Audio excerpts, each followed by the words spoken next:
বিভিন্ন স্বাদের গল্প শুনতে এখনই সাবস্ক্রাইব করুন আমাদের YouTube channel horoscope official. Hello everyone, welcome to our channel horoscope official. আমি ইভান রয়েছি তোমাদের সঙ্গে। কেমন আছো বন্ধু? আশা করছি ভালো আছো এবং সকলকে ভালো রেখেছো। অনেকদিন পর কথা বলতে এলাম। কথা বলার শুরুতেই সকলকে বলবো, যারা পুরনো মেম্বার আমাদের, তারা প্রচুর গল্পটা শেয়ার করো। হ্যাঁ, যত শেয়ার করবে আমাদের এই সাবস্ক্রাইবার, আমাদের এই পরিবার তত আরও বড় হবে, কেমন? আর যারা নতুন মেম্বার তাদেরকে বলবো চ্যানেলটা সাবস্ক্রাইব করে বেল আইকন প্রেস করতে ভুলো না। অনেকদিন যাবত আমরা গল্প আনছিলাম না, কিন্তু আমরা আবার গল্প আনা শুরু করেছি। তাই তোমাদেরকে বলবো, যেহেতু চ্যানেল অনেকদিন বন্ধ ছিল, তাই তোমরা যদি শেয়ার না করো তাহলে কিন্তু গল্প বানানোটাই বৃথা হবে। ইউটিউব কিন্তু তোমাদের শেয়ারের ভিত্তিতেই আমাদেরকে পুশ করবে এবং আরও মানুষের কাছে চ্যানেলটা ছড়িয়ে যাবে। তাহলে চলো একটা টার্গেট নেওয়া যাক, এই গল্পটা যাতে খুব তাড়াতাড়ি 1,00,000 ভিউজ পায়, মিনিমাম ভিউজ 1,00,000 যাতে পায়, আমরা সেই টার্গেটটা রেখে এগোই। তোমরা থাকবে, আমরা থাকবো, আমরা সবাই মিলে চেষ্টা করব। তাহলে কথা দিচ্ছ তো বন্ধু? তাহলে আমাদের প্রথম টার্গেট এই গল্পটাকে খুব তাড়াতাড়ি 1,00,000 ভিউজে নিয়ে যাওয়া। তার জন্য তোমরা প্রচুর শেয়ার করো। জানি তোমরা করবে, তোমরা ছিলে বলেই আমরা আছি, আর তোমরা আছো বলেই আমরা গল্প বানানোর সাহসটা রাখি। তাহলে দেরি না করে শুরু করছি আজকের গল্প। তোমরা শুনতে চলেছ আরও একটা ভয়ানক গল্প, একটা আরবান লেজেন্ডের গল্প। গ্রাম বাংলার গল্প তোমরা শুনতে ভালোবাসো, তাই শুরু হচ্ছে সুকান্ত দাসের কলমে যক্ষ।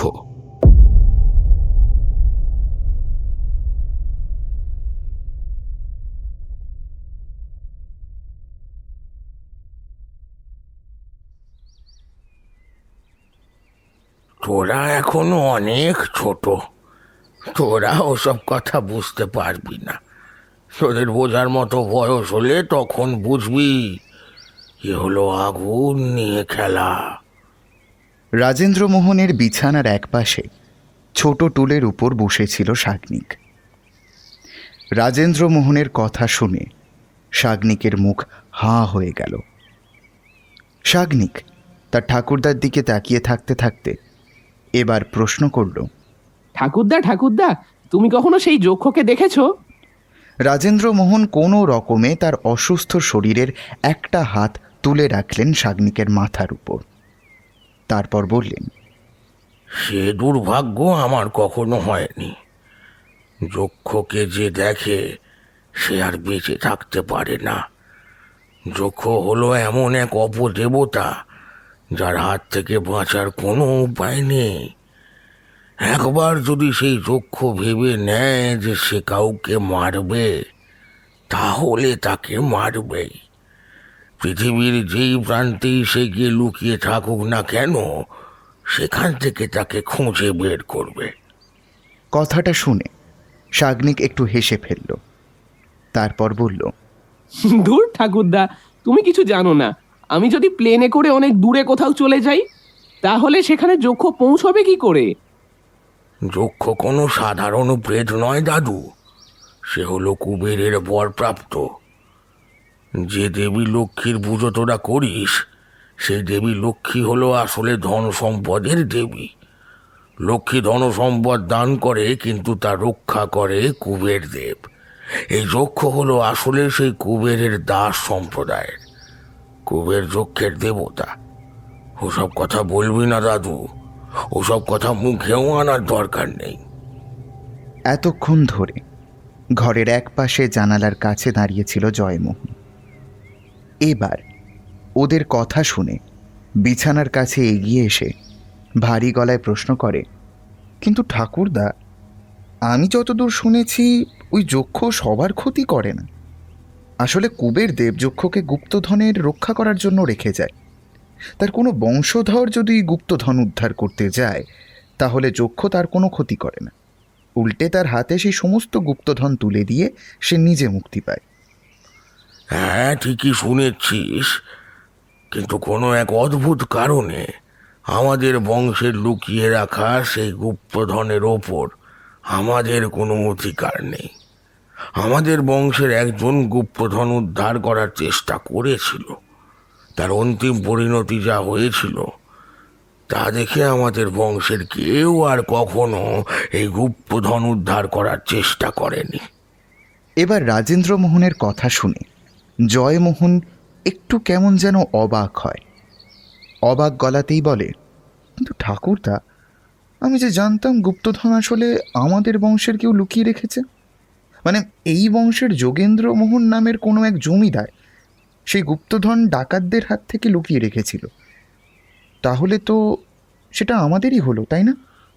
আমিও তোমার মতোই ও কথা শুনেছি ছোটবেলায়, তবে নিজের চোখে যা দেখেছি তারপরে তো আর তা বিশ্বাস করতে পারি না। আমার চোখের সামনে আমার বাবা ওই যক্ষের হাতে মরেছিল। তারপর থেকেই তো পিছনের দিকের ওই মহলটা আমরা ছেড়ে দিয়েছি। ওই মহলের দিকে এখন আর কেউ যায় না। রাজেন্দ্র মোহনের কথা জয়মোহন কিংবা সাগ্নিক কেউ বুঝতে পারল না। যক্ষ যদি নিজের মালিকের বংশধরের হাতে গুপ্তধন তুলে দেয়, তাহলে যোগেন্দ্র মোহনের গুপ্তধন রাজেন্দ্র মোহনের পাওয়ার কথা। এমনকি সাগ্নিক কিংবা জয়মোহন যদি সেই গুপ্তধন খোঁজার চেষ্টা করে, তাহলেও তাদের পাওয়ার কথা। কিন্তু সেই যক্ষ তাহলে তাদের গুপ্তধন পাওয়া থেকে আটকাচ্ছে কেন? তোদের তাহলে সেই ঘটনার কথাটাই বলি আগে, তাহলে গোটা ব্যাপারটা তোরা ভালোভাবে বুঝতে পারবি। এখন আমাদের যেমন অবস্থা দেখছিস তেমন অবস্থা কিন্তু আমাদের সব সময় ছিল না। আমাদের অবস্থা প্রথম দিকে ভালো ছিল, তারপর আস্তে আস্তে খারাপ হয়ে আসে। বাবার ব্যবসা ধীরে ধীরে পড়তে থাকে। তখন ওই মহলের কাছে আমরা বেশ কয়েকজন থাকতাম। বাবা, আমি, মা, এমনকি বাবার এক ভাই ছিল। সেই ভাইয়ের পরিবারও থাকতো। তখন সেই ব্যবসায় আরো কিছু টাকা লাগানোর প্রয়োজন ছিল। সেই কারণে বাবা ওই গুপ্তধন খুঁজতে শুরু করে। অনেকের মুখেই শোনা ছিল ওই গুপ্তধন আসলে ওই মহলের নিচে কোথাও লুকিয়ে রাখা হয়েছে। কিন্তু অত বড় মহলের মাঝে ঘুরে তো আর সেটা দেখা সম্ভব নয়। সে গুপ্ত ঘরে ঢোকার জন্য নিশ্চয়ই কোনো একটা রাস্তা আছে। সেই রাস্তা বাবা খুঁজতে থাকে। এখনো স্পষ্ট মনে পড়ে, এক বৃষ্টির দিনের সকালে বাবা হুড়মুড় করে ঘরে এসে ঢোকে। আমি আর মা ঘরের মধ্যে বসেছিলাম। বাবা উদ্বিগ্ন গলায় বলে, আমি আমি সেই গুপ্ত ঘরের পথ উদ্ধার করতে পেরেছি। সে গুপ্ত ঘর কোথায় আছে সেটা আমি খুঁজে পেয়েছি। এবার আমাদের আর কোনো দুঃখ থাকবে না। এই গুপ্তধন উদ্ধার করে সেই টাকা দিয়ে আমরা আবার নতুন করে ব্যবসা শুরু করতে পারবো। হ্যাঁ, বাবা সেদিন খুব খুশি ছিল। বাবা চোখে মুখে আমি একটা অনাবিল আনন্দ দেখতে পেয়েছিলাম। আমাদের ভেঙে পড়তে থাকা ব্যবসা, সংসারের দুর্দশা যে ঘুচবে সেটা বাবা বুঝতে পেরেছিলেন। মাও খুশি হয়েছিলেন। আমার তখন এসব বোঝার মতো বয়স না থাকলেও বাবার কথা শুনে আমি কিন্তু খুশি হয়েছিলাম। খুশির চোটে বলেছিলাম, বাবা, গুপ্তধন যদি খুঁজে পাও তাহলে ওখান থেকে আমায় একটা দেবে। আসলে সে গুপ্তধন কি সেটা বোঝার মতো বয়স তখন আমার ভালোভাবে হয়নি। আমি ভেবেছিলাম বাবা যখন খুশি হয়েছে তাহলে গুপ্তধন জিনিসটা খুব ভালোই হবে। তাই আমি একটা চেয়েছিলাম, বাবা আমায় গুপ্তধনের থেকে কিছু একটা দেবেন এমন ভেবে নিয়ে কথা বলেছিলাম। তারপর কি হলো? তারপরে এসে পড়লো সেই কালো অন্ধকার রাত। সেদিন বিকেল থেকেই বাবা গুপ্তধন খোঁজার জন্য ওই মহলের পিছনের দিকে একটা জঙ্গলের মধ্যে গিয়ে ঢুকেছিলেন। আমিও তার সঙ্গে গিয়েছিলাম। তবে বেশ কিছুক্ষণ হয়ে যাওয়ার পর বৃষ্টি নেমে আসলো। তারপর বাবা আমায় সেখান থেকে চলে যেতে বললেন। অন্ধকার নেমে আসছে দেখে আমিও আর সেখানে থাকতে চাইনি। তড়িঘড়ি ফিরে এসেছিলাম। তারপর ঘরের বড় জানলাটার কাছে বসেছিলাম। সেই জানলা থেকে বাইরের জঙ্গলটা অল্প দেখা যায়। সেখানে বসে অপেক্ষা করছিলাম গুপ্তধন দেখার জন্য। দেখতে দেখতে বিকেল শেষ হয়ে সন্ধে নেমে এলো। অন্ধকার নেমে আসতে মা এক সময় জানালার কাছে একটা হ্যারিকেন জ্বালিয়ে দিয়ে গেল।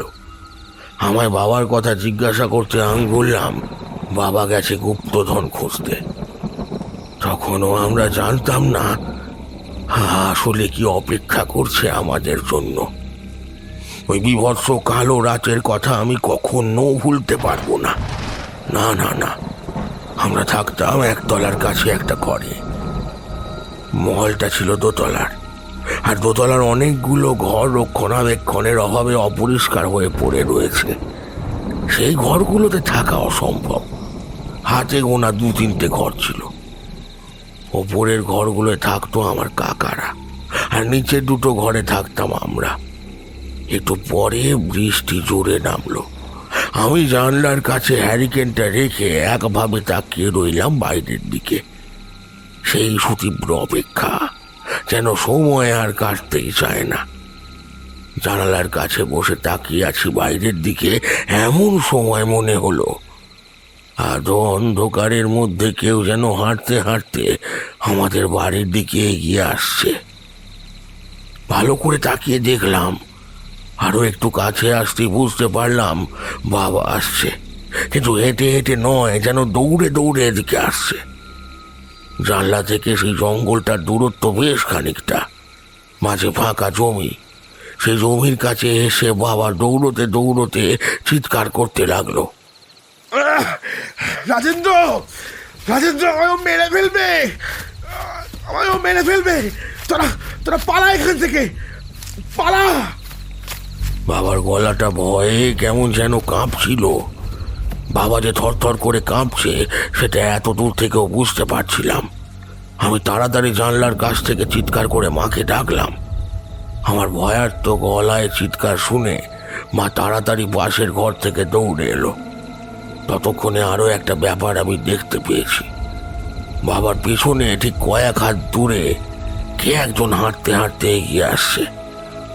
ফাঁকা জায়গাটার মাঝামাঝি এসে বাবা একবার হুমড়ি খেয়ে মাটিতে পড়ে গেল। পেছনে হেঁটে আসতে থাকা কালো ছায়ামূর্তির উচ্চতা বাবার চেয়ে একটু বেশি। সে যত বাবার দিকে এগিয়ে আসছে ততই বাবার মুখ থেকে একটা চিৎকার বেরিয়ে আসছে, আমি যোগেন্দ্র মোহনের বংশধর, যে ওই গুপ্তধন লুকিয়ে রেখেছিল, আর আর যে তোমায় যক্ষ বানিয়েছে। কিন্তু কিন্তু তুমি আমায় মারতে চাইছো কেন? যক্ষের কথা আমি তার আগেও কিছু শুনেছিলাম। স্পষ্ট বুঝতে পারছিলাম যে যক্ষের কথা শুনে রাতের আধারে ঘর থেকে বেরিয়ে যেতে ভয় পেয়েছি। সেই যক্ষকে এই আধো অন্ধকারে বৃষ্টির রাতে আমি দেখতে পাচ্ছি। স্পষ্ট দেখলাম বাবা কোনো রকমে হ্যাঁচড়াতে পিছনের দিকে আসার চেষ্টা করছে। আমি জানলা ধরে দাঁড়িয়ে চিৎকার করতে লাগলাম, বাবা পালাও, পালাও, পালাও ওখান থেকে। ততক্ষণে মা এসে পড়েছিল। মা কিন্তু জানালার কাছে এসে বাবাকে পড়ে থাকতে দেখে আর এগিয়ে আসতে থাকা সেই মূর্তিকে দেখে ভয়ে চিৎকার করে উঠেছিলেন। তারপর তাড়াতাড়ি ঘর থেকে বেরিয়ে গেলেন। আমাদের ঘর থেকে ওই পিছনের ফাঁকা জায়গাটাতে পৌঁছতে বেশ খানিকটা সময় লাগে, কারণ সেটা ছিল বাড়ির পিছনের দিকে। সামনের দিক দিয়ে তারপর দাওয়া থেকে বাইরে নেমে অনেকটা ঘুরে যেতে হবে। ততক্ষণে যা সর্বনাশ হওয়ার হয়ে গেল। স্পষ্ট দেখতে পেলাম এগিয়ে আসতে থাকা সেই মূর্তিটা বাবার একদম সামনে গিয়ে দাঁড়ালো। তারপর 2 হাত দিয়ে বাবার গলাটা চেপে ধরে বাবাকে মাটি থেকে শূন্যে তুলে ফেললো। বাবার চিৎকার যেন আস্তে আস্তে বাড়তে লাগলো। বাবা 2টো হাত দিয়ে সেই মূর্তির হাত সরানোর চেষ্টা করছে, কিন্তু কিছুতেই পারছে না। সেই মুহূর্তে বাবার গলাটা চেপে ধরে রাখতে রাখতে এক সময় বাবার নিথর হয়ে গেল। বাবার দেহটা সেই মূর্তি হঠাৎ করে ছেড়ে দিল। তারপর একবার যেন ঘুরে তাকালো জানলার দিকে। সত্যি কি সে আমার দিকে তাকিয়েছিল নাকি আমার মনের ভুল, তা আমি জানি না। কিন্তু তারপর সে আস্তে আস্তে ফিরে গেল সেই জঙ্গলের ভিতরে। মা যখন সেখানে গিয়েছিল ততক্ষণে বাবার শরীর থেকে প্রাণ বেরিয়ে গেছে। মনে আছে, টলমল পায়ে আমিও বৃষ্টির মধ্যে গিয়ে দাঁড়িয়েছিলাম বাবার মৃতদেহটার কাছে। মা বাবার শরীরের ওপরে শুয়ে কাঁদছিল আর বলছিল, এ কি হয়ে গেল, এ কি হয়ে গেল, আমাদের গুপ্তধন সেই চক্ষু আমাদের নিতে দিল না কেন?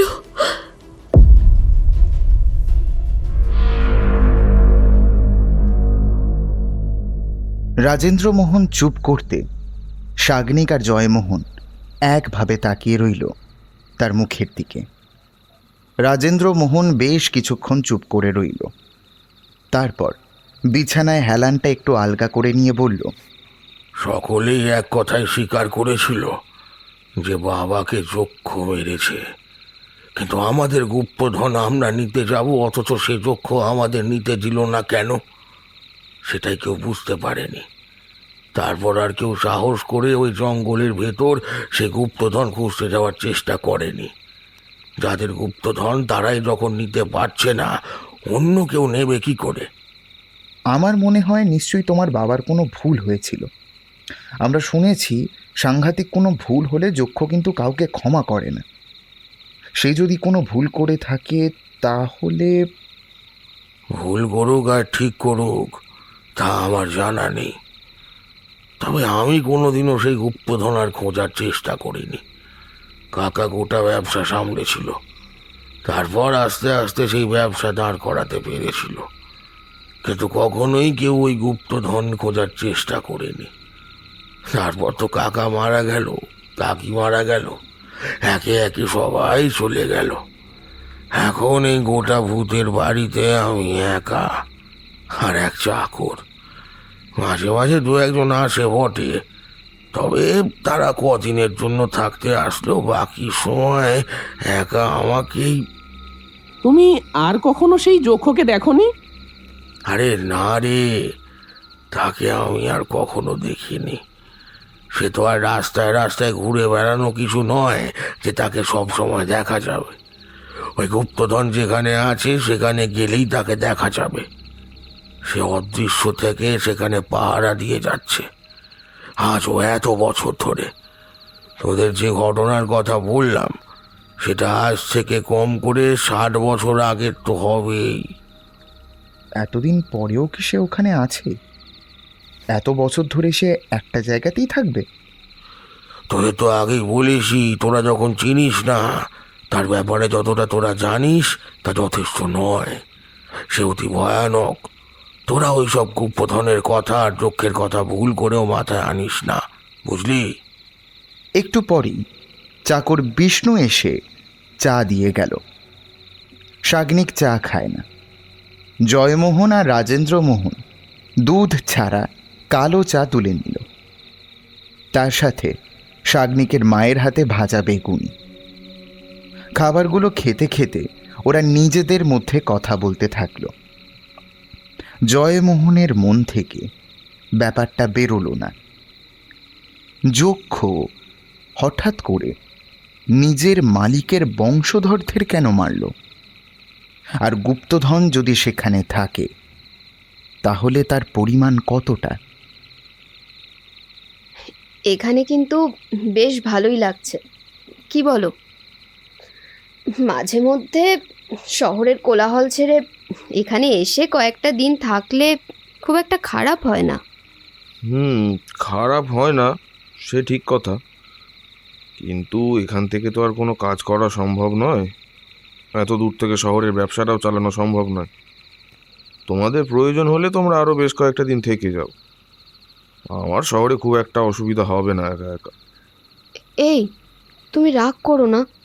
আসলে সাগ্নিকের স্কুলের ছুটি এখনো রয়েছে, তাই আমরা যদি আরও কয়েকটা দিন এই মাধবপুরে থেকে যাই তাহলে তো তোমার খুব একটা অসুবিধা হবে না।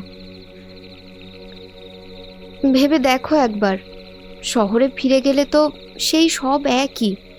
ছেলেটা এই ছুটিটা না হয় গ্রামেই কাটাক। আরে না না, রাগ করার কিচ্ছু নেই। আমি সত্যি বলছি, তোমাদের ইচ্ছা হলে তোমরা কয়েকটা দিন থেকে যাও। তাছাড়া জয়মোহন তো আছেই, তোমাদের সাথে ও থাকলে অসুবিধা খুব একটা হওয়ার কথা না। বিষ্ণু কাকা রয়েছে, তাছাড়া আশেপাশে গ্রামের লোকজন রয়েছে। আর এ বাড়ির আসল কর্তা বাবা তো রয়েইছেন, কিন্তু সাবধান, রাতের বেলায় বাড়ির লোককে কখনো বাইরে যেতে দেবে না। আর শাগনিকে একটু চোখে চোখে রাখবে, হ্যাঁ? ওই জঙ্গলের দিকে যেন না যায়, আর ওই পুরনো মহলটার দিকে। তুমি বারবার একটা কথাই কেন বলছো বলো তো? ওই পুরনো মহলের দিকে গেলে কি হবে? কৃষ্ণমোহন জানালার কাছে দাঁড়িয়েছিল। আজ বিকেল থেকেই আকাশটা মেঘলা হয়ে রয়েছে। সন্ধে নামার পরেই ঝপ করে যেন চারপাশে অন্ধকার নেমে এসেছে। সেই অন্ধকারে দাঁড়িয়ে থাকা পিছনের দিকের পুরনো মহলটা একটা কালো পাহাড়ের মতো বলে মনে হচ্ছে। সেদিকে তাকিয়ে থাকতে থাকতে সে বলল, ঠিক জানি না, তবে ছোটবেলা থেকেই ওই দিকটায় যাওয়া আমাদের বারণ ছিল। শুনেছি ওই জঙ্গলের কোথাও একটা নাকি গুপ্তধন আছে, আর সেই গুপ্তধন পাহারা দিয়ে চলেছে নাকি এক যক্ষ। গুপ্তধনের আশেপাশে কেউ গেলেই সেই যক্ষ তাকে আর ছাড়ে না। ওই জঙ্গলের মধ্যে দুজন গ্রামবাসীকে মরে পড়ে থাকতে দেখা গিয়েছিল। তাছাড়া তুমি তো জানোই, আমার ঠাকুরদাও ওই জমিতেই পিছনের দিকে। জয়ন্তী অনেকবার শুনেছে সেই কথাটা, কয়েকবার তার শ্বশুর মশাইয়ের মুখে, কয়েকবার তার স্বামীর মুখে, কিন্তু সেই কথাটা নতুন করে মনে করতে চাইল না। জমিদার বাড়ির পুত্রবধূ হয়ে আমায় পড়ে থাকতে হয় শহরে, ওই ছোট্ট পায়রার খোপের মতো ঘরে। আর এখানে এত বড় গোটা বাড়িটা ফাঁকা পড়ে থাকে। আমাদের আবার গুপ্তধন রয়েছে, তবে সেই গুপ্তধন নাকি উদ্ধার করা সম্ভব নয়। আর সম্ভব নয়ই যখন, তোমার পূর্বপুরুষরা গুপ্তধন দেখার জন্য যক্ষ পুষে রেখেছিল কেন? কে জানে, আবার সেই গুপ্তধন নাকি তারা নিজেরাই নিতে পারে না। ওসব কথা বলো না, ওসব নাম এখন এই রাতের বেলা না নেওয়াই ভালো, বুঝলে? ওসব ভালো না। জয়ন্তী আর কিছু বলল না। নিজের মতো ঘরের এক পাশে গিয়ে হ্যারিকেনের আলোয় ঘরের বিছানাটা ঝাড়তে ঝাড়তে স্বগতোক্তির মতো করে বলল, গুপ্তধন যদি উদ্ধার করা যেত তাহলে বড্ড ভালো হতো। শুধু শুধু অত দামি সম্পত্তি মাটির নিচে কোথাও পড়ে রয়েছে। এই যক্ষের ওপর না আমার খুব রাগ হয়। কথাটা কৃষ্ণমোহনের কেমন চেনা চেনা মনে হলো।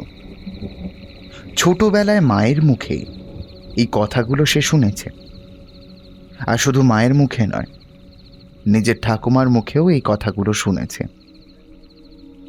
মানুষের লোভ আর মানুষের ইচ্ছে, এই দুটো মাঝে মাঝে মিলেমিশে যায়।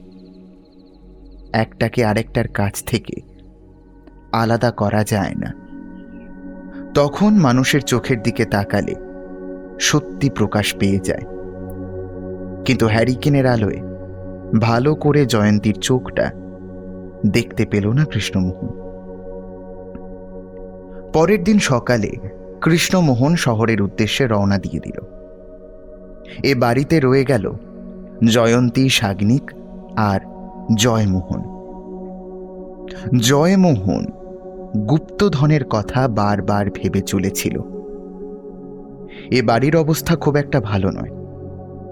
আর্থিকভাবে রাজেন্দ্র মোহন পুরোটাই ভেঙে পড়েছে, সেটাও বোঝা যায়। সেই গুপ্তধন মাটির তলায় থাকার বদলে যদি তুলে আনা যেত তাহলে কাজে লাগত। জয়মোহন মনে মনে সিদ্ধান্ত নেয়, একটা সুযোগ যদি সে পায় তাহলে ওই জঙ্গলে গিয়ে সেই গুপ্তধনটা খোঁজার চেষ্টা সে করবে।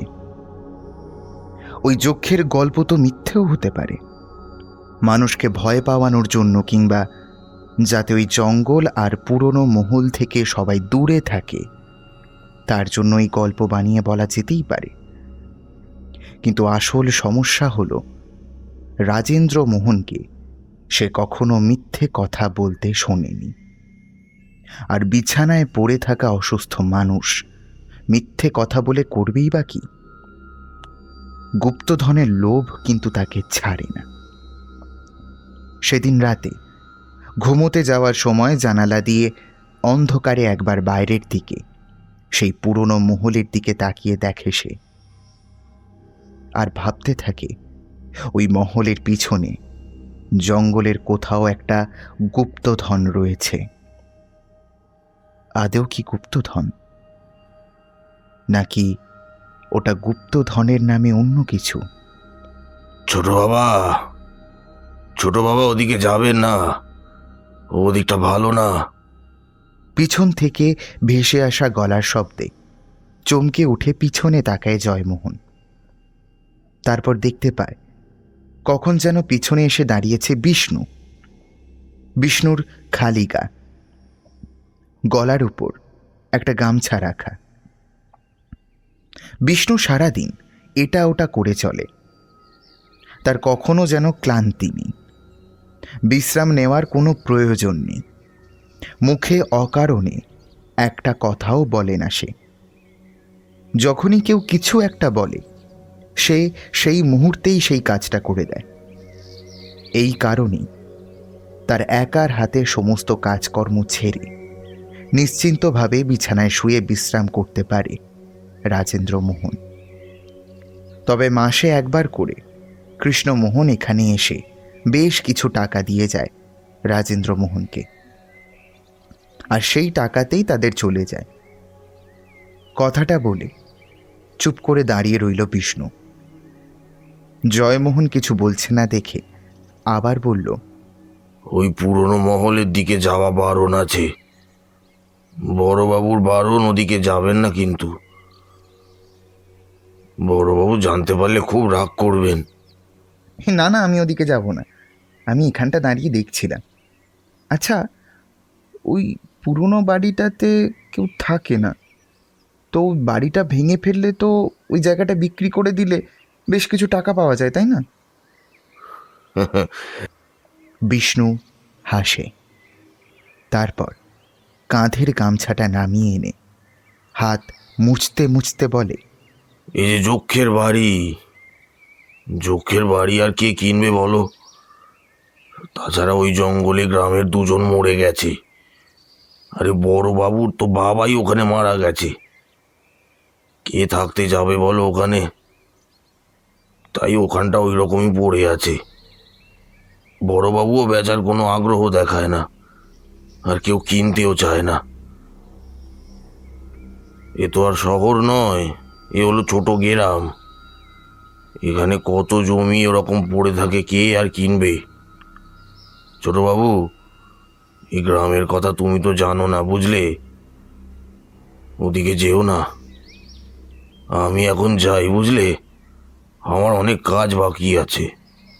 জয়মোহন অনেকক্ষণ ধরে দাঁড়িয়ে তাকিয়ে রইল সেই পরিত্যক্ত মহলের দিকে, সেই পিছনের ফাঁকা জমিটার দিকে আর জঙ্গলের দিকে। কোনো একটা অদ্ভুত আকর্ষণ রয়েছে যা জয়মোহনকে টেনে চলেছিল সেই দিকে, কিন্তু নিজেকে আটকে রাখে জয়মোহন। সে বোঝে এই দিনের আলোয় ওই জঙ্গলের দিকে গেলে তাকে কেউ দেখতে পাবে, আর একবার তাকে দেখতে পেলে এই বাড়িতে থাকাটা আর তার হয়ে উঠবে না। কারণ রাজেন্দ্রমোহন বারবার বলে দিয়েছিল ওদিকটায় না যেতে। মা মা, ওই ওই পুরনো মহলটার দিকে কেউ যায় না, সবাই নাকি যক্ষের জন্য ভয় পায়। কিন্তু ঠাকুরদা যে বলল ওই গুপ্তধনের কাছে না গেলে যক্ষ বাইরে বেরিয়ে আসবে না, তাহলে ওই জঙ্গলের কাছে যেতে আপত্তি কিসের? জঙ্গলের কাছে গেলে যদি গুপ্তধন চুরি করতে এসেছে ভেবে সেই যক্ষ জেগে যায়, সেই যক্ষকে তো কেউ জাগাতে চায় না, তাই ওদিকে কাউকে যেতে দেয় না, বুঝলি? শোন, ওসব কথা একদম ভাববি না, ঠাকুরদা বারণ করেছে।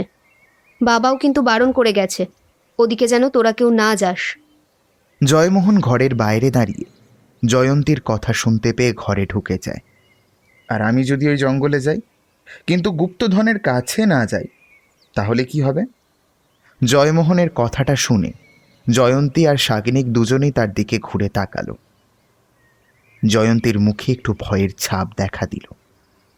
তাড়াতাড়ি জয়মোহনের সামনে এসে তার একটা হাত শক্ত করে চেপে ধরল, বলল, না, ও কাজ একদম করবি না, একদম না, বুঝলি? তাতে কিন্তু বিপদ হতে পারে। ওই যক্ষ কিন্তু কাউকে ছাড়ে না, কাউকে না। কিন্তু এতগুলো বছর ধরে সেই যক্ষ কি ওখানে থাকবে? কবেই সেই যক্ষ ওখান থেকে চলে গেছে। গুপ্তধনটাই মাটির তলায় হয়তো পড়ে রয়েছে। দাদা দাদা, তুই জানা ওই জঙ্গলে ওই গুপ্তধন তুলে নিয়ে আয় না। আমি গুপ্তধন দেখব। ওখানে কি আছে রে? সোনার মোহর নাকি? নাকি ওই জলদস্যুদের মতো সেই সোনার মুকুট? জয়ন্তী ওদের কথায় ভয় পায়, কিন্তু জয়মোহন আর শাগনিক দুজনেই হাসতে থাকে। একসময় জয়মোহন ওদের আশ্বস্ত করে বলে, কোনো চিন্তা নেই, আমি ওখানে যাব না। আমি এমনি তোমাদের ভয় দেখাচ্ছিলাম।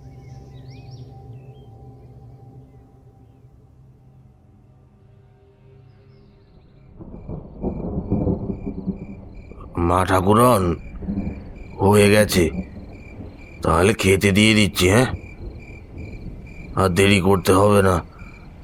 বাইরে আকাশ মেঘলা হয়ে আছে, কখন ঝড় বৃষ্টি নামবে সে তো বলা যায় না।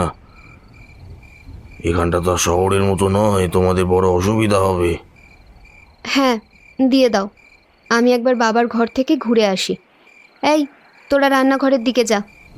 রান্নাঘরের দিকে যাওয়ার সময় জয়মোহন চাপা গলায় শাগনিককে বলে, এই শাগনিক, আমি ওই জঙ্গলের কাছে গিয়েছিলাম, বুঝলি? ওই পুরনো মহলের পিছনের দিকে ঘন জঙ্গলের ভিতরে একটা বড় গাছ আছে। ওই গাছের কাছে একটা লোহার দরজা। আমার মনে হয় ওই দরজা দিয়ে গেলেই এই গুপ্তঘর খুঁজে পাওয়া যাবে। দরজাটা কিন্তু সামনে ছিল না। আমি জঙ্গলটা ভালো করে ঘুরে দেখতে দেখতে অনেকটা গাছপাতার তলায় দরজাটা দেখতে পেয়েছি। আমি কাল সকালে একবার ওখানে যাব, তুই কিন্তু কাউকে বলবি না। দাদা দাদা, আমিও তো যাব তোর সাথে ওখানে। আমি কাউকে বলবো না, সত্যি বলছি। পাগল হয়েছিস নাকি? তুই এখনো ছোট। তুই ওখানে গেলে যদি কেউ জানতে পারে তাহলে আমার উপর রাগ করবে। আর যদি কিছু একটা হয়ে যায় তো আমি কারো সামনে কি মুখ দেখাতে পারবো না। তোকে ওখানে যেতে হবে না। আমি কাল সকালে ওখানে যাব, দেখব ওই গুপ্তধনটা কোথায় আছে। তারপর ফিরে এসে তোকে তো সব বলবো। তুই কিন্তু কাউকে কিচ্ছু বলিস না। জয়মোহনের কথায় শাগনিক রাজি হয়। কাল সকালে জয়মোহন যাবে ওই জঙ্গলে লোহার দরজা পেরিয়ে গুপ্ত ঘরের খোঁজে। আর তারপর ফিরে এসে সে কথা জানাবে শাগনিককে। শাগনিক দুরু দুরু বুকে রাতের খাওয়া কোনো রকমে শেষ করে অপেক্ষা করতে লাগলো পরদিন সকাল হওয়ার জন্য। জয়মোহন গুপ্তধনের কথা তোমায় বলেছে, কিন্তু ও যদি ওখানে যায় তাহলে তাহলে ওর যদি কোনো ক্ষতি হয়ে যায়? আমি তো বারবার সে কথাই ওকে বলছি, ওই জঙ্গলের দিকে কিংবা ওই পুরনো মহলের দিকে না যেতে। কিন্তু জয়মোহনকে তো আপনি চেনেন বাবা, সে কারোর কথা শোনার ছেলে নয়। মুখে বলছে যাবে না, কিন্তু ওর হাব ভাব আমার ঠিক সুবিধের মনে হচ্ছে না। ওর সাথে জয়মোহনকে বাড়িতে পাঠিয়ে দিলেই ভালো হতো। আমরা তাহলে কয়েকটা দিন নিশ্চিন্তে এখানে থাকতে পারতাম। আরে বৌমা, তুমি এত চিন্তা করো না। আসলে বয়স কম, তাই ও সব কথা ভেবে ফেলেছে। আর আমি তো ওদের সেই যক্ষের কথা বলেছি, এমনকি আমার বাবা যেভাবে ওই যক্ষের হাতে মারা গেছে সেই কথাও বলেছি। এরপরে আর সাহস করে জয়মোহন ওখানে যাবে বলে আমার মনে হয় না।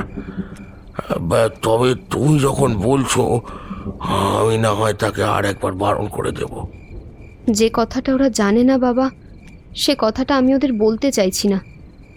কিন্তু যদি আবার কোনো একটা বিপদ হয় তখন, আর যদি ও কখনো সে কথা জানতে পেরে যায়?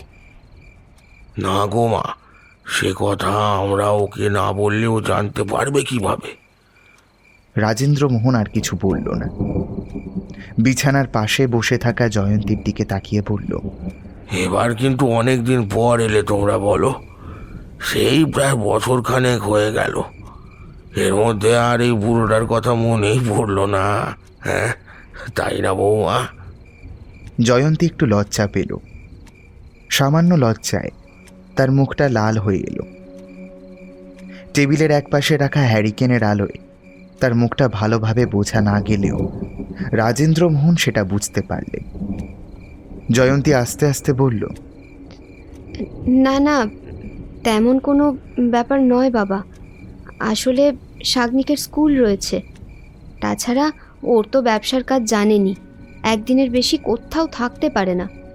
এবার গরমের ছুটিতে তাই শাগনিককে নিয়ে কয়েকটা দিন থাকবো বলেই এসেছিলাম।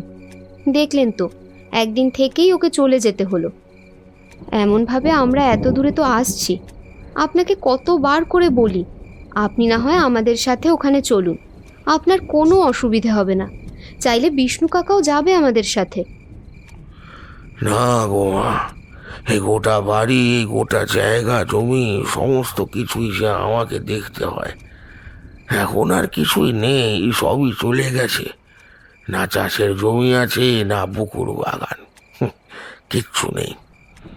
কিন্তু এই খোলা জমি জায়গা, এই পুরনো ভেঙে আসা বাড়ি, ওই পুরনো মহল, এই সব কিছু তো এখনো আমাদেরই। এখান থেকে চলে গেলে 7 ভূতে লুটে ফুটে খাবে। ওই যক্ষ মাটির তলায় থাকা গুপ্তধন পাহারা দিচ্ছে, আর আমি পাহারা দিচ্ছি মাটির উপরে থাকা খোলা ধন। লাভ নেই ধন রেখে, এ ধন থেকেও কোনো লাভ নেই, উল্টে লোকসান হচ্ছে।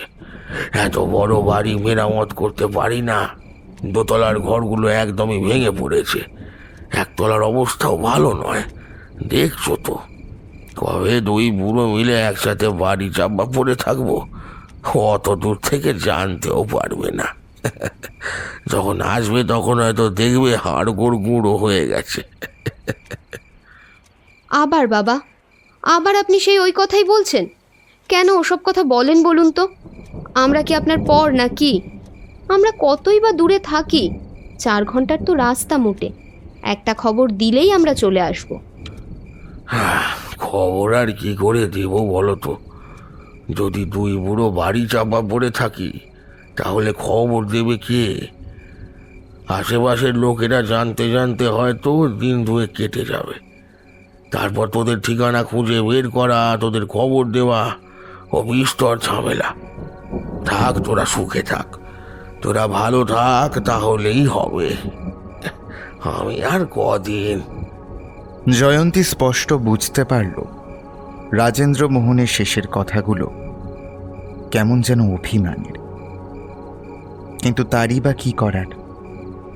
কিছুই করার নেই। খোলা জানালা দিয়ে অন্ধকারে বাইরের দিকে তাকিয়ে রইল রাজেন্দ্র মোহন। তার চোখের কোণে সামান্য 2 ফোঁটা জল জমা হয়েছিল। জয়ন্তীর পক্ষে তা দেখা সম্ভব নয়। পরের দিন সকালে একটু তাড়াতাড়ি ঘুম থেকে উঠে পড়েছিল জয়মোহন। এই ঘরে সে একা ঘুমোয় না, সে আর শাগনিক ঘুমায়। জয়ন্তী পাশের ঘরে, আর তার পাশের ঘরেই থাকে রাজেন্দ্র মোহন আর বিষ্ণু। বিছানা ছেড়ে উঠে জয়মোহন দেখল শাগনিক তখনও ঘুমোচ্ছে। আস্তে আস্তে গুটি গুটি পায়ে ঘরের দরজা খুলে বেরিয়ে এলো। তারপর হাঁটতে হাঁটতে এগিয়ে গেল সেই পুরনো মহলের দিকে। দিনের আলোয় এদিকটা সে আগেও এসেছে। এটাকে ভাঙা মহল না বলে ধ্বংসস্তূপ বললেই ভালো হয়। দোতলার কোনো অংশই আর অবশিষ্ট নেই মনে হয়। একটা একতলা বাড়ি এখানে ওখানে ভেঙে পড়ে কামড়ে খাওয়া পাউরুটির মতো দেখাচ্ছে। যে কোনো সময় একটু জোরে ধাক্কায় হুড়মুড় করে বাকিটুকু ভেঙে পড়বে। এখানে ওখানে বট অসত্যের চারা জন্মেছে। ঝুল ধুলো আর চামচিকের বাসা ছাড়া এই পরিত্যক্ত ধ্বংসস্তূপের মধ্যে আর কোনো কিচ্ছু নেই।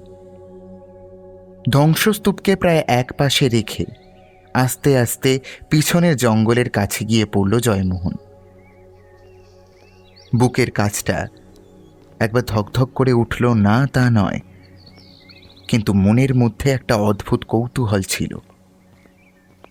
আর তাই জঙ্গলের কাছে আসার পর থেকেই একটা অদ্ভুত আকর্ষণ অনুভব করতে পারছিল সে। তার মনে হচ্ছিল জঙ্গলের আশপাশ থেকে কারা যেন তাকে লক্ষ্য করে চলেছে, এবং তাদের মধ্যে কেউ বাতাসের সাথে সুর মিলিয়ে মিলিয়ে তাকে বলছে, এসো এসো জয়মোহন, এসো, আমি কতদিন ধরে অপেক্ষা করছি তোমার জন্য। এসো, এসো। ডাকটা শুনে একবার চমকে পিছনে তাকিয়ে দেখে জয়মোহন। কোথাও কিচ্ছু নেই। তারপরেই মনে হয়েছিল জঙ্গলের ঠিক মাঝখান দিয়ে ভেতরের বড় গাছটার কাছে কেউ একজন দাঁড়িয়ে আছে, কিন্তু ভালোভাবে তাকে বোঝা সম্ভব নয়, কারণ যে দাঁড়িয়ে রয়েছে সে গাছটার পিছনে লুকিয়ে রয়েছে। গাছটার কাছে এগিয়ে যেতেই জঙ্গলের মধ্যে একটা নির্দিষ্ট দিক থেকে একটা খসখস শব্দ শুনে সেদিকে এগিয়ে গেল জয়মোহন। কালকের সমস্ত কথাগুলো এক এক করে মনে পড়ে যাচ্ছিল তার। যত সামনের দিকে এগোচ্ছিল ততই একটা কথা বিদ্যুতের ঝলকের মতো তার মাথায় এসে ঢুকছিল। কালো অদৃশ্য কারুর পিছু পিছু সে ঠিক সেখানে গিয়ে পড়ল। সে ঠিক সেখানে গিয়ে পড়ল যেখানে জঙ্গলের গাছের আড়ালে সেই লোহার দরজাটা রয়েছে। তাহলে কি অদৃশ্য থেকে কেউ তাকে লোহার দরজার কাছে নিয়ে এলো? তাহলে কি সত্যিই সেই যক্ষ এখনো এখানে রয়েছে, আর সেই যক্ষ তাকে মারার জন্য টেনে নিয়ে চলেছে? কাল রাতে খাওয়া দাওয়ার পর রাজেন্দ্র মোহন জয়মোহনকে তার ঘরে ডেকেছিল। জয়মোহন গিয়ে পৌঁছতে রাজেন্দ্র মোহন বলেছিল, দেখো জয়মোহন, আমি তোমায় যতটা ভালোবাসি শাগনিককেও ততটা ভালোবাসি। আমি চাই না তোমাদের কোনো ক্ষতি হোক, তাই ওই জঙ্গলের মধ্যে তোমরা যাবে না। আর তোমার মনে হতেই পারে যে গুপ্তধনের কাছে না গেলেই হলো, জঙ্গলের কাছে যেতে আপত্তি কোথায়? আসলে জঙ্গলের কাছে গেলেই সেই যক্ষ মায়া বিস্তার করে টেনে নিয়ে যায় গুপ্তধনের কাছে, আর তারপরেই ওই গুপ্তধনে হাত ছোঁয়ালেই সে আর জীবিত ফিরতে পারে না। আমার কথা তোমার কাছে অবিশ্বাসের মনে হতে পারে, কিন্তু তুমি ওই জঙ্গলে যেও না জয়মোহন, যেও না। জয়মোহন আশ্বস্ত করেছিল ঠাকুরদাকে। সে বলেছিল সে যাবে না, কিন্তু কাল রাত থেকে একটা অদ্ভুত আকর্ষণ তাকে বারবার টেনে চলেছিল ওই দিকে। বারবার মনে হচ্ছিল ওই জঙ্গলের মধ্যে একবার যাওয়া দরকার। ওই যে ওই লোহার দরজাটা আছে, সেই লোহার দরজাটার পিছনে যেন কেউ অপেক্ষা করছে তার জন্য বছরের পর বছর ধরে। শুধু দশক নয়, যেন শতাব্দী ধরে কেউ ওখানে বসে আছে জয়মোহনের অপেক্ষায়। সে গিয়ে ওই লোহার দরজা খুলে দিলে ভেতর থেকে কেউ একটা বাইরে বেরিয়ে আসবে, আর তারপর উত্তেজনা, ভয় আর অবাক বিস্ময় জয়মোহনের দুটো পা মাঝে মাঝে কেঁপে উঠছিল, কিন্তু সেই অদ্ভুত আকর্ষণটা তাকে টেনে নিয়ে চলেছিল সেই জঙ্গলের মধ্যে। আবার আগের দিনের মতো সেই বড় গাছটা বেরিয়ে ডান দিকে 13 পা এগিয়ে যাওয়ার পরে জঙ্গলে ঢাকা সেই ছোট্ট লোহার দরজাটার কাছে এসে পৌঁছালো। এমনভাবে জঙ্গলে ঢাকা যে সহজে কারুর চোখ পড়বে না। কিন্তু জয়মোহন যখন এখানে এসেছিল তখন তার মনে হয়েছিল ওইখানটা দিয়ে ছোট্ট একটা ইঁদুর কিংবা শিয়াল জাতীয় কিছু দৌড়ে গেল, আর তখনই তার নজর পড়েছিল ওইদিকে। তখনই লোহার দরজাটা দেখতে পেয়েছিল সে। যখন জয়মোহন এগিয়ে আসছিল বারবার মনে হচ্ছিল পিছন থেকে কেউ তাকে অনুসরণ করছে, কিন্তু পিছনে তাকাতেই কাউকে দেখতে পাচ্ছিল না সে। লোহার দরজাটার কাছে এসে একবার থমকে দাঁড়ালো জয়মোহন। একবার তার মনে পড়ল রাজেন্দ্র মোহনের বলা কথাগুলো, তারপর মনে পড়ল তার মায়ের বলা কথাগুলো। শাগনিকের সেই আদো আদো মুখটা একবার চোখের সামনে ভেসে উঠল। লোহার দরজাটার কাছে উবু হয়ে বসে রইল জয়মোহন। লোহার দরজাটা মাটির নিচের দিকে। সেখানে বসে একভাবে লোহার দরজার দিকে তাকিয়ে থাকতে থাকতে একটা অদ্ভুত অনুভূতি হলো জয়মোহনের। লোহার দরজার ওপাশে ঠিক জয়মোহনের মতোই একটা বছর 16-17 ছেলে যেন বসে রয়েছে। তার খালি গা আর গোটা শরীর যেন কঙ্কাল সার, কোটরে ঢুকে যাওয়া দুটো চোখ কালো, ফ্যাকাশে মুখের মধ্যে দুপাটি দাঁত যেন বাইরের দিকে বেরিয়ে এসেছে, মুখের হাড় যেন চামড়া ভেদ করে বাইরে বেরিয়ে আসতে চাইছে। লোহার দরজা থেকে 2 হাত দূরে জঙ্গলের কাছে উবু হয়ে বসে থাকতে থাকতে জয়মোহন একবার কেঁপে উঠল। এসব কি ভাবছে সে? আর এমন একটা কথা হঠাৎ করে তার মাথাতে এলোই বা কি করে? কেনই বা এলো? না, এই জঙ্গলটা ভালো নয়, ওই লোহার দরজাটা ভালো নয়। কি এক অমোঘ আকর্ষণ যেন তার মস্তিষ্ককে অবশ করে দিতে চাইছে। জয়মোহনের একবার মনে হলো এখানে আর এক মুহূর্তও না, এক্ষুনি এখান থেকে দৌড়ে বাড়ি ফিরে যাওয়া দরকার। কিন্তু তার আগেই শুনতে পেল ওই লোহার দরজার নিচ থেকে কেউ যেন চাপা গলায় বলছে, এসো এসো, আমায় উদ্ধার করো, আমায় উদ্ধার করো। আজ কত বছর ধরে আমি তোমার প্রতীক্ষায় রয়েছি, আমায় উদ্ধার করো। জয়মোহন ভয়ে কেঁপে উঠে 2 পা পিছিয়ে যেতে গিয়ে মাটির উপর উল্টে পড়ল।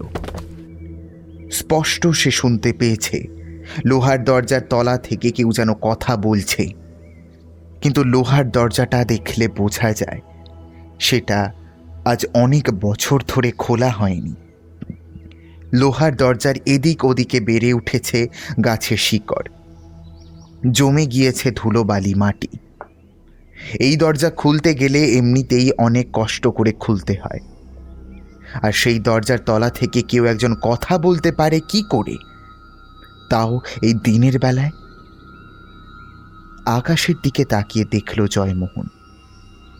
সে যখন ঘর থেকে বেরিয়েছিল তখন আকাশে সূর্য দেখা দিয়েছে, কিন্তু এখন কেমন যেন মেঘে ঢাকা পড়ে গিয়েছে চারপাশ।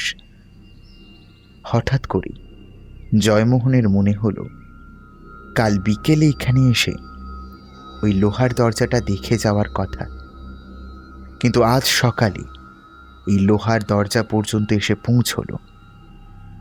রোদ ঝলমল আকাশে হঠাৎ করে কালো মেঘ এসে জমল কি করে? জয়মোহনের নিঃশ্বাস ঘন ঘন পড়তে শুরু করল। তার মনে হলো তার 2 পা যেন নিজের অজান্তেই ওই লোহার দরজার দিকে এগিয়ে যেতে চায়। জয়মোহন আর নিজেকে সামলাতে পারল না। মাটি থেকে উঠে দাঁড়িয়ে 1 পা করে এগিয়ে যেতে লাগলো সেই লোহার দরজার দিকে। আর সে যতই সামনের দিকে যেতে লাগলো ততই মনে হলো লোহার দরজার অপর প্রান্ত থেকে খুশি গলায় কেউ বলে চলেছে, এসো এসো, আমায় উদ্ধার করো, এসো এখানে এসো এসো। একটা অদ্ভুত হাসির শব্দ শুনতে পাচ্ছিল জয়মোহন। সে স্পষ্ট বুঝতে পারছিল ওই লোহার দরজার পিছনে কেউ একটা আছে। কেউ একটা ওই লোহার দরজার পিছনে বসে অপেক্ষা করছে অনেক বছর ধরে। কিন্তু জয়মোহনকে সে চিনল কি করে? জয়মোহনের জন্যই সে অপেক্ষা করছে কেন? এই সব ভাবতে ভাবতেই কখন যে লোহার দরজাটার কাছে পৌঁছে গিয়েছিল জয়মোহন, আর কখন 2 হাতে লোহার দরজার পাশে ডালপালা মাটি সরিয়ে লোহার দরজার তালা ভেঙে হাতলটা খুলে ফেলেছিল সেটা নিজেও জানে না। একটা খটাং শব্দে এক টানে লোহার দরজাটা উপরের দিকে তুলে ফেলল সে। ভেতর থেকে গরম একটা হাওয়া এসে ধাক্কা মারল জয়মোহনের মুখে। কিন্তু চোখ মেলে সেদিকে তাকাতেই জয়মোহন বুঝতে পারল কোথায় লোহার দরজা, কোথায়? লোহার দরজার ওপারে কেউ নেই, ভেতরটা অন্ধকার। সেই অন্ধকারের দিকে তাকাতেই জয়মোহনের একবার মনে হলো সেই অন্ধকার সুড়ঙ্গের ভিতরে নিচের দিকে দাঁড়িয়ে কেউ একটা উপরের দিকে মাথা তুলে তাকিয়ে দেখছে তাকে। নিচে যে বসে রয়েছে তার বয়স খুব একটা বেশি হবে না। অন্ধকারের মধ্যেও কেমন করে যেন জয়মোহন সেটা বুঝতে পারল। আর অপেক্ষা করল না সে, তাড়াতাড়ি লোহার দরজার গায়ে হাতড়াতে লাগলো। আর হাতড়াতে একটা লোহার সিঁড়ি তার হাতে এসে ঠেকল। সেই লোহার সিঁড়ি বেয়ে আস্তে আস্তে নিচের দিকে নামতে নামতে জয়মোহন বুঝতে পারল একটা অন্ধকারের রাজ্যে তলিয়ে যাচ্ছে সে। সিঁড়ি যখন শেষ হলো তখন জয়মোহন ভাবছিল কিছুই তো দেখা যাচ্ছে না। যদি গর্তটা আরো গভীর হয়, যদি তলায় গিয়ে পড়লেই তার হাতে পায়ে চোট লাগে। কিন্তু মনে মনে একবার ভগবানের নাম স্মরণ করে সেটা ছেড়ে দিতেই যেন বুঝতে পারল সিঁড়ি থেকে মাত্র 1 হাত নিচেই শক্ত মাটি। মাটিতে নেমে একবার ওপরের দিকে তাকালো জয়মোহন। বড্ড ভুল হয়ে গেছে। নামার সময় লোহার দরজাটা বন্ধ করে দিলে ভালো হতো, কিন্তু এখন আর ওসব বলে লাভ নেই। কোথায় এসে পড়ল সে? চারিদিকে তাকাতে অন্ধকারে প্রথমে সে কিছুই দেখতে পেল না, তবে একটু পরে মনে হলো এই অন্ধকারে তার থেকে কয়েক হাত দূরে আরও কেউ যেন একটা দাঁড়িয়ে রয়েছে। একবার ভয়ে ভয়ে জয়মোহন বলল, কে কে ওখানে? জয়মোহনের কথায় কেউ সাড়া দিল না। ঠিক তখনই খুব কাছে কারোর একটা নিঃশ্বাস নেওয়ার শব্দ শুনতে পেল জয়মোহন। উপরের দিকে তাকালে বেশ কয়েক হাত উঁচুতে সেই লোহার খোলা দরজাটা দিয়ে মেঘলা আকাশ দেখা যায়, কিন্তু চারপাশের অন্ধকারে আর কিচ্ছু দেখা যায় না। এদিক ওদিক তাকিয়ে দেখছে জয়মোহন। হঠাৎ করে কোথায় যেন একটা প্রদীপ জ্বলে উঠল। একটা প্রদীপের আলো হঠাৎ করে এক পাশটা সামান্য উজ্জ্বল করল।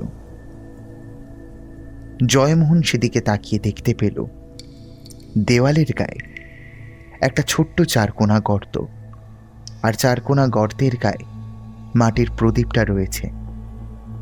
কিন্তু এই বন্ধ ঘরের মধ্যে প্রদীপটা জ্বালালো কি? এখানে আসার আগে পর্যন্ত জয়মোহন কিন্তু ততটা ভয় পায়নি। এবার অল্প অল্প ভয় পেতে শুরু করল। প্রদীপের আলোয় মন্ত্রমুগ্ধের মতো এগিয়ে গেল সামনের দিকে, কিন্তু পায়ের তলায় মাটিটা আগের মতোই শক্ত। চারপাশে যে কিছু একটা আছে সেটা বোঝা যায়, কিন্তু সেটা দেখতে পাওয়া যাচ্ছে না। জয়মোহনের বারবার মনে হতে লাগলো তার ঠিক পিছনে কয়েক হাত দূরে কেউ যেন তাকে অনুসরণ করে আস্তে আস্তে এগিয়ে আসছে। তার গরম নিঃশ্বাস এসে পড়ছে জয়মোহনের কাঁধের কাছে। চকিতে একবার পেছনের দিকে ঘুরতেই মনে হলো তার ঠিক পিছন থেকে একটা কালো অন্ধকার যেন তাকে ছেঁকে ধরছে। আর পিছন ফিরতেই সেই অদৃশ্য বস্তু কালো অন্ধকারের মধ্যে মিশে গেল এক মুহূর্তে। আর তার সাথে একটা অদ্ভুত নিঃশ্বাস নেওয়ার মতো শব্দ এসে পড়ল তার সামনে। জয়মোহন আরও খানিকটা সামনের দিকে এগিয়ে গিয়ে প্রদীপের কাছে দাঁড়ালো। প্রদীপটা কাঁপা কাঁপা হাতে তুলে ধরল। প্রদীপটা দেখে মনে হলো প্রদীপটা একটা পিতলের প্রদীপ। তবে এমন প্রদীপ আজকাল আর দেখা যায় না। এই প্রদীপ আজ থেকে বহু বছর আগের, বেশ বুড়ো, প্রায় একটা হাতের মুঠোর মতো। তাছাড়া প্রদীপের গায়ে সুন্দর কারুকার্য করা। কিন্তু এই গুপ্তধন যদি এখানেই থাকে, তাহলে এই ঘরে তাকে ডেকে নিয়ে এলো কে? সত্যিই কি সেই যক্ষ এখানে আছে, আর সেই কি তাকে এখানে মারার জন্য নিয়ে এসেছে? তাহলে সে তাকে এখনো মারছে না কেন? রাজেন্দ্র মোহনের বলা একটা কথা মনে পড়ে গেল জয়মোহনের। যক্ষ সবাইকে টেনে নিয়ে যায় ওই দিকে, কিন্তু যতক্ষণ পর্যন্ত না ওই গুপ্তধনের গায়ে হাত দেবে ততক্ষণ পর্যন্ত যক্ষ কিচ্ছু করবে না। কিন্তু ওই গুপ্ত ঘরে পৌঁছে গুপ্তধনের গায়ে হাত না দিয়ে কেউ ফিরে আসতে পারে না, কেউ না। জয়মোহন বুঝতে পারে এখনো পর্যন্ত তাকে পুরোপুরি নিয়ন্ত্রণ করতে যক্ষ পারছে না। তাই গুপ্তধনের প্রতি লোভটা তার এখনো জন্মায়নি। কিন্তু হঠাৎ করে একটা ব্যাপার ঘটে যায়। গুপ্তধনের কথা মনে করতেই আরও কয়েকটা প্রদীপ জ্বলে উঠল চারপাশে। আর সেই আলোতে জয়মোহন বুঝতে পারল সে যেখানে এসে পড়েছে সেটা একটা পাথরের ঘর। তার চারপাশের দেওয়ালগুলো শক্ত নিরেট, কোথাও থেকে হাওয়া ঢোকার মতো সামান্য অবকাশ নেই। আর সেই চারটি দেওয়ালের এক পাশে একটা অদ্ভুত মূর্তি প্রতিষ্ঠা করা। সেই মূর্তির পায়ের কাছে রয়েছে একটা বড় লোহার বাক্স। জয়মোহনের বুঝতে অসুবিধা হলো না ওই বাক্সটাই আসলে গুপ্তধনের বাক্স। তবে আরও একটা ব্যাপার প্রদীপের আলোয় জয়মোহন দেখতে পেয়েছে। বাক্স থেকে মাত্র কয়েক হাত দূরে পড়ে রয়েছে সাদা কয়েকটা হার। তার মানে যে ছেলেটিকে এই ঘরে আটকে রেখে যক্ষ বানানো হয়েছিল ওটা ওই ছেলেটারই হার। হঠাৎ করে এই ছেলেটার জন্য কেমন যেন কষ্ট হলো জয়মোহনের। জয়মোহনের এতদিন ধরে গুপ্তধনের প্রতি যে একটা লোভ জন্মেছিল, সেই লোভটা হঠাৎ করেই যেন উবে যায়। জয়মোহন গুপ্তধনের দিকে এগিয়ে যাওয়ার বদলে এগিয়ে যায় সেই হাড়ের দিকে। তারপর মাটিতে বসে সেই হাড়ের গায়ে একটা হাত রেখে ধরা গলায় বলে, না, আমি জানি না তুমি কতটা কষ্ট পেয়ে এখানে মরেছ। আমার এই গুপ্তধন চাই না। যে গুপ্তধন রক্ষা করার জন্য তোমার এভাবে মৃত্যু হয়েছে, সেই গুপ্তধন অভিশপ্ত। গুপ্তধন আমার চাই না। জয়মোহন একভাবে হাড়গুলো দেখে চলেছিল। তাই খোলা দরজা দিয়ে সিঁড়ি বেয়ে কখন যে একটা ছায়ামূর্তি আস্তে আস্তে নেমে আসছিল সেটা খেয়াল করতে পারেনি। হাড়গুলো থেকে কয়েক হাত দূরে রাখা ছিল সেই বাক্সটা, আর সেই বাক্সের মধ্যে রয়েছে সেই গুপ্তধন। জয়মোহন তার পেছনের ছায়ামূর্তিকে খেয়াল না করে সামনের হাড়গুলোকে দেখে চলেছিল। ঠিক তখনই পেছন থেকে আস্তে আস্তে এগিয়ে এসে ছায়ামূর্তি এগিয়ে গেল সেই বাক্সটার দিকে, আর চোখের নিমেষে সেই বাক্সের তালাটা একটানে খুলে ফেলে ভেতরে সোনার সেই অলংকার আর মুদ্রাগুলোর উপর হাত রেখে পড়ল। দাদা, আমরা গুপ্তধন নিয়ে যাব, আমরা গুপ্তধন নিয়ে যাব। গলাটা শুনে বিদ্যুৎ পৃষ্ঠের মতো পিছনের দিকে সরে গেল জয়মোহন। তারপর সামনের দিকে তাকিয়ে দেখতে পেল শাগনিক সে বাক্সের ভেতর থেকে কয়েকটা সোনার মুদ্রা হাতে তুলে নিয়েছে। শাগনিকের চোখ দুটো লোভে জল জল করছে। শাগনিকের বয়স খুব একটা বেশি নয়, এই কার্তিকে 16 বছরে পড়বে। জয়মোহন তার থেকে প্রায় 5 বছরের বড়। ভাইকে ওভাবে মুদ্রা তুলতে দেখে জয়মোহন কিছু একটা বলতে যাচ্ছিল, ঠিক তার আগেই ঘরের মধ্যে জ্বলতে থাকা প্রদীপগুলো দপদপ করে নিভে যায়। দাদা, ও দাদা, তুমি কোথায়? চারপাশটা কেমন যেন হঠাৎ অন্ধকার হয়ে যাচ্ছে। তুই এখানে এসেছিস কেন? তোকে এখানে আসতে কে বলেছে? আর তুই ওই গুপ্তধনে হাতই বা দিলি কেন? ভবিষ্যতের প্রবল আশঙ্কায় জয়মোহনের গলা রুদ্ধ হয়ে আসে। অন্ধকারে হাতড়াতে হাতড়াতে সে শাগনিককে খুঁজতে থাকে, কিন্তু অন্ধকারটা যেন আগের থেকে আরো বেশি কালো হয়ে এসেছে। ওদিকে শাগনিকের ভয়ার্ত গলায় চিৎকার শোনা যায়। দাদা, উপরের লোহার দরজাটা মনে হচ্ছে বন্ধ হয়ে যাচ্ছে। তুই কোথায় শাগনিক? তোকে আমি খুঁজে পাচ্ছি না। তুই তুই আমার... জয়মোহনের কথাটা মাঝপথেই থেমে যায়, কারণ ততক্ষণে জয়মোহন একটা অদ্ভুত শব্দ শুনতে পেয়েছে। যেন একটা অদ্ভুত চাপা গর্জন ভেসে আসছে তার কানে। এই ঘরের মধ্যেই কোথাও একটা তৃতীয় মানুষের আগমন ঘটেছে।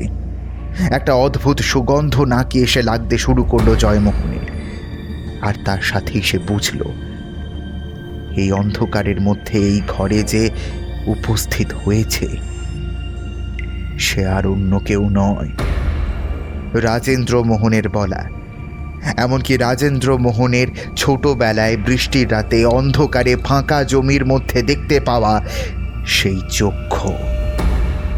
জয়মোহনের বুকের ভেতরটা একটা অজানা ভয় কেঁপে উঠল। শাগনিক কই? গুপ্তধনে হাতে রেখেছে ও। তার মানে যদি কিছু বিপদ হয় তাহলে সেটা শাগনিকের হবে। না, তার জীবন থাকতে সে শাগনিকের এই বিপদ হতে দেবে না। প্রাণপণে চিৎকার করতে করতে সামনের দিকে ছুটে গেল জয়মোহন, কিন্তু দেওয়ালে ধাক্কা দিয়ে অনেক ডাকাডাকি করেও শাগনিককে খুঁজে পেল না। এই ঘরটা নেহাত ছোট নয়, বেশ খানিকটা বড়। এই ঘরে অন্ধকারের মধ্যে দুটো মানুষের পক্ষে দুজনকে খুঁজে পাওয়া সম্ভব নয়। দুজনের মুখ থেকে বেরিয়ে আসতে লাগলো চিৎকার। ডাকাডাকি করতে করতে একসময় জয়মোহন কেঁদে ফেলল, বলল, কেন এলি তুই? কেন এলি এখানে? জয়মোহনের কথা শেষ হওয়ার আগে শাগনিকের চিৎকারটা হঠাৎ করে গোঙানিতে পরিণত হলো। জয়মোহনের মনে হলো কেউ যেন শাগনিকের গলাটা দুটো হাতে চেপে ধরেছে, আর তার মুখ থেকে অদ্ভুত গোঙানির শব্দ বেরোচ্ছে। জয়মোহন চিৎকার করে বলল, ছেড়ে দাও, ছেড়ে দাও ওকে। আমি তোমার কাছে হাত জোর করছি, ওকে ছেড়ে দাও, ওকে ছেড়ে দাও। দরকার হলে তুমি আমায় মারো, কিন্তু ওকে তুমি ছেড়ে দাও। জয়মোহনের করুণার্তি সে আগন্তুকের কান অবধি পৌঁছল না। শাগনিকের গোঙানিটা বন্ধ হয়ে আসার সাথে সাথে একটা ধপ করে শব্দ হলো। জয়মোহন বুঝল সব শেষ। আর ধপ করে শব্দ হওয়ার সাথে সাথে জয়মোহন মাটির উপর হাঁটু গেড়ে বসে পড়ল। সব তার জন্য হয়েছে। সে যদি এখানে না আসতো তাহলে তার পিছু পিছু শাগনিক এখানে এসে পৌঁছতো না।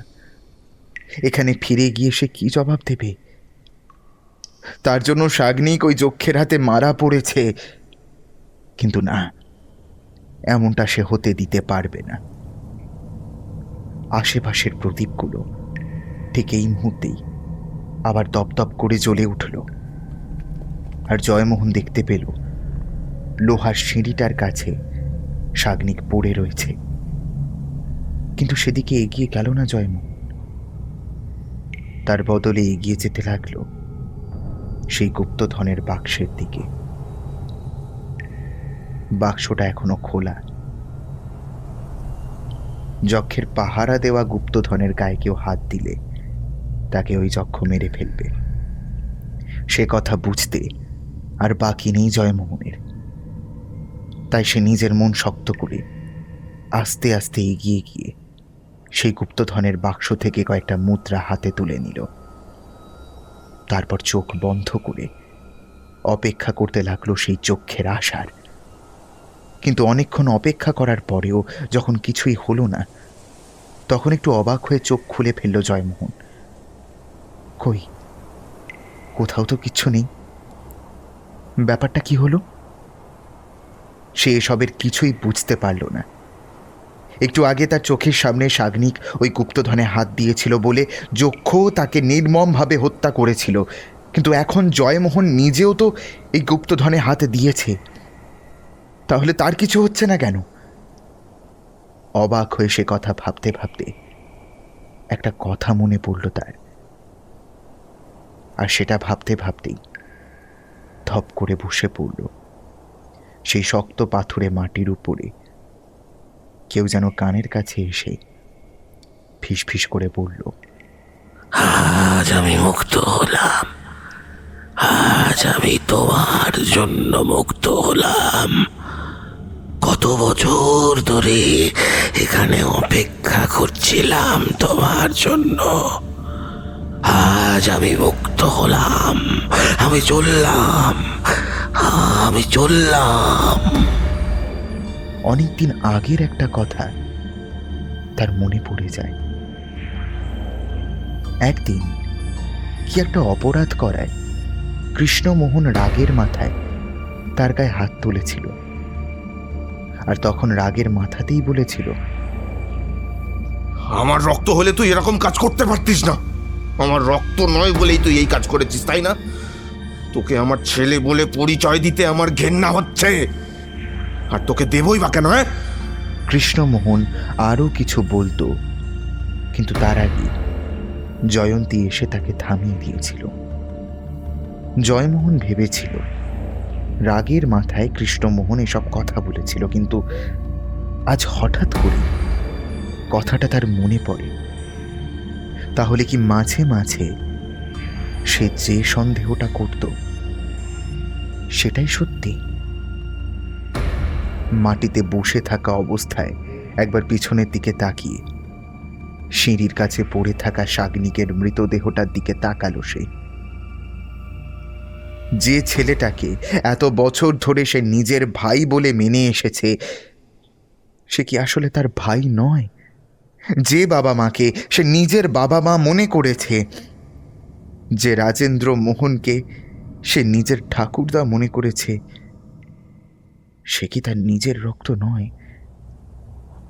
যদি নিজের রক্ত হতো তাহলে শাগনিকের মতো সেও এতক্ষণে মারা পড়ত।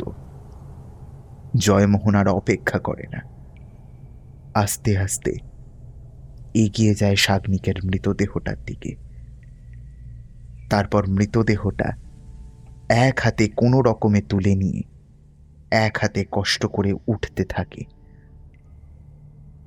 সিঁড়ি বেয়ে নামার সময় সেটা যত বড় মনে হয়েছিল, ওঠার সময় ততটা বড় মনে হলো না।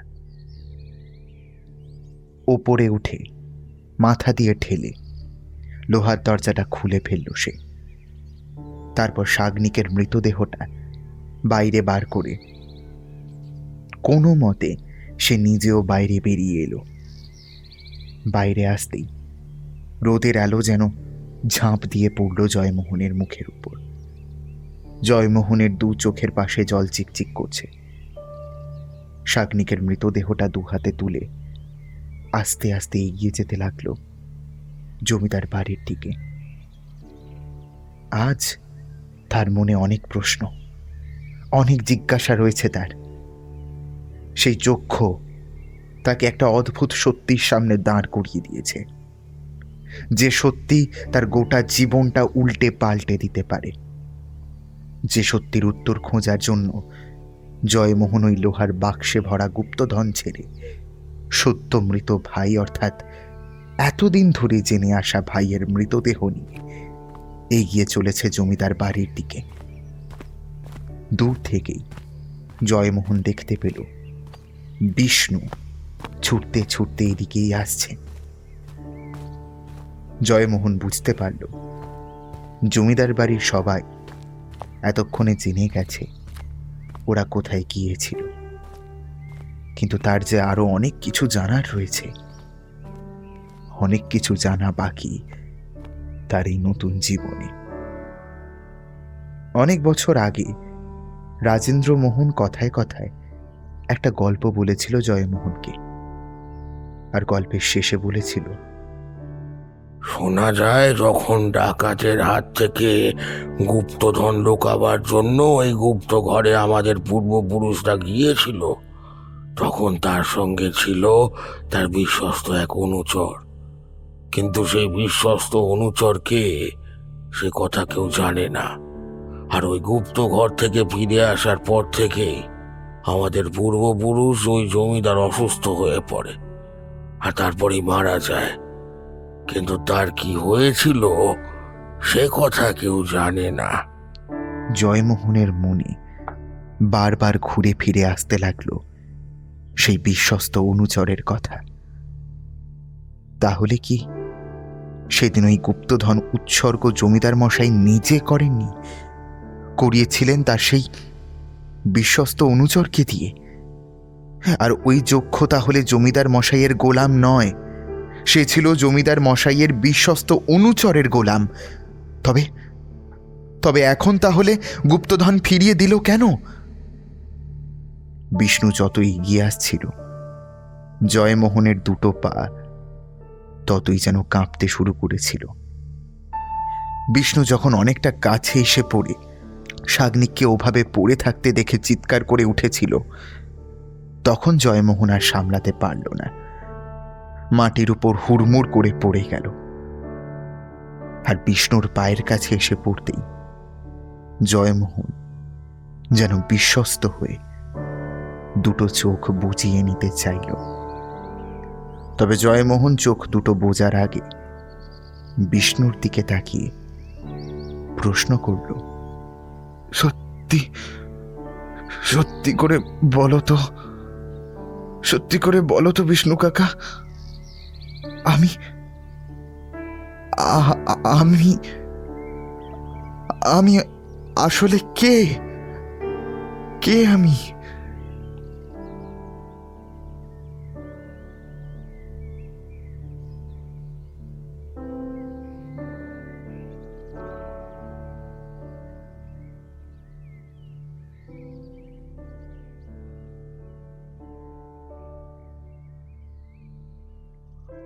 কেমন লাগলো বন্ধু আজকের গল্প?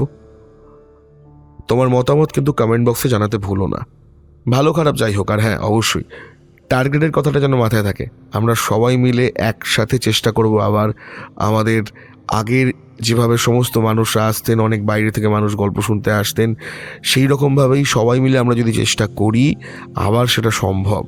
কথায় আছে না, সবাই মিলে করি কাজ, হারি জিতে নাহি লাজ। তাহলে আমরা একবার চেষ্টা করে দেখি। আমাদের প্রথম টার্গেট হোক এইটা, তারপরে আস্তে আস্তে আমরা অন্য টার্গেটে যাব। আরও অনেক ভালো ভালো গল্প আসবে।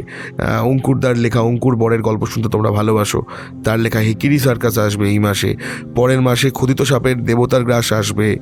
ত্রিজিতের বিট্টালে নিয়ে আসবে। তোমরা কমেন্ট করেছিলে অনেকে যে গল্পটা শুনতে চাও। তো আমরা চেষ্টা করছি তোমাদের কথা মতো তোমাদের চাহিদা পূরণ করার, তাই আমাদের পাশে থাকাটাও তোমাদের কর্তব্য। আজকের গল্প পাঠিয়েছিল রক্তিম। রাজেন্দ্রমোহনের চরিত্রে আমি ইভান, শাগনিকের চরিত্রে শ্রীরূপ, জয়মোহনের চরিত্রে রক্তিম, মায়ের চরিত্রে অধ্যায়, জয়ন্তীর চরিত্রে সৌমিলি, কৃষ্ণমোহনের চরিত্রে অভিষেক, বিষ্ণুর চরিত্রে অভিষেক এবং যক্ষের চরিত্রে আবার আমি ইভান। আশা করছি সকলে খুব খুশি হয়েছে গল্পটা শুনে। এবং আবারও বলছি, সবাই প্রচুর শেয়ার করো, কমেন্ট করো, ফেসবুক হোয়াটসঅ্যাপে ব্রডকাস্ট মেসেজ পাঠাও, মেসেঞ্জারে ডিরেক্ট লিঙ্ক পাঠাও মানুষজনকে। আর সাথে থেকে এভাবেই আমরা আসছি খুব তাড়াতাড়ি নতুন গল্প নিয়ে। ততক্ষণ পর্যন্ত সকলে ভালো থেকো এবং সকলকে ভালো রেখো।